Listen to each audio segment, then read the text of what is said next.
ప్రియమైన స్నేహితులారా, యేసుక్రీస్తు వారి ఘనమైన నామంలో నా యొక్క వందనాలు తెలియజేస్తూ ఉన్నాను. యోబు గ్రంథము 5వ అధ్యాయము 17వ వచనము 18వ వచనాన్ని నేను మీ గమనానికి తెస్తున్నాను. దేవుడు గద్దించు మనుష్యుడు ధన్యుడు, కాబట్టి సర్వశక్తుడగు దేవుని శిక్షను తృణీకరింపకము.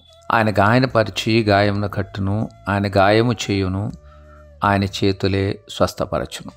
Blessed is the one who is reproved by God, లేకపోతే దేవుని చేత గద్దించబడే మనుష్యుడు ధన్యుడు అన్నమాట ఎలీఫజు చెబుతున్నటువంటి మాట. ఇది యోబుతో మాట్లాడుతూ ఈ మాటలు ఆయన చెబుతూ ఉన్నాడు. దేవుడు ఎప్పుడైతే మనల్ని శిక్షించేవాడుగా ఉంటాడు, లేక మనల్ని క్రమశిక్షణలోనికి తీసుకొని రావటానికి శిక్షను మన జీవితంలో దేవుడు అనుమతించేటువంటి మనుష్యుని గురించి ఎలీఫజు మాట్లాడుతున్నాడు. అలాంటి మనుష్యుడు ధన్యుడు. ఎందుకంటే మనము సరైనటువంటి ప్రవర్తన కలిగి ఉండడానికి, నీతి, న్యాయము, యథార్థత, పవిత్రత కలిగి ఉండే మార్గంలో పయనించడానికి దేవుని క్రమశిక్షణ మనకు ఉపయోగపడుతుందన్న వాస్తవాన్ని మనం గుర్తించాలి.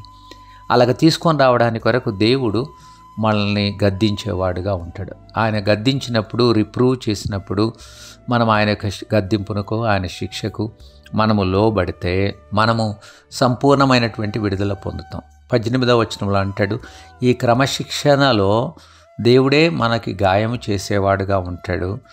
ఆ దేవుని చేతిలోనే మనము మరలా స్వస్థత పొందుతాం. గాయపరుస్తాడు, ఆయన గాయం కడతాడు, ఆ గాయం ఆయన చేస్తాడు, ఆయన చేతులే స్వస్థపరుస్తాయి. అంటే ఆ క్రమశిక్షణలో ఒకవేళ దేవుడు మనకు ఒకవేళ గాయాన్ని కలగజేస్తే, ఇబ్బంది కలగజేస్తే, అనారోగ్యం కలగజేస్తే, వేటి ద్వారా మనము దేవునికి లోబడతామో వాటిని దేవుడు మన జీవితంలో అనుమతించినప్పుడు మనము ఆయనకు లోబడిన పక్షంలో దేవుడు మరలా ఆ గాయాలను ముట్టి బాగు చేస్తాడు, స్వస్థపరుస్తాడు, విడుదలిస్తాడు. మరలా తన మార్గంలో నడవడానికి దేవుడు మనకు కృప అనుగ్రహిస్తాడు. ఒకవేళ ఇలాంటి పరిస్థితుల గుండా వింటున్న మీరు ఎవరైనా వెళుతూ ఉంటే దేవుని క్రమశిక్షణను మనం అంగీకరిద్దాం. దేవుని యొక్క కృప కొరకు అడుగుదాం. ఏ విషయంలో తప్పిపోయామో దాని కొరకైన క్షమాపణ కోరుకుందాం. వెంటనే దేవుడు మనల్ని స్వస్థపరిచేవాడుగా ఉంటాడు, విడుదలించేటువంటి వాడుగా ఉంటాడు. ఆ గాయపరిచిన ఆయన హస్తాలే మనల్ని స్వస్థపరుస్తాయి. సో ఆ శిక్షకు మనం లోబడ్డానికి కొరకైన ఇష్టాన్ని ఈ దినాన మనం దేవునితో వ్యక్తం చేద్దాం. ఆ స్వస్థతను మనం పొందుకుందాం. మన యొక్క క్రైస్తవ జీవితాన్ని మనము సరైనటువంటి రీతిలో ముందుకు తీసుకుని వెళ్ళటానికి దేవుని కృపలాగా మనకు అనుగ్రహించబడుతుంది.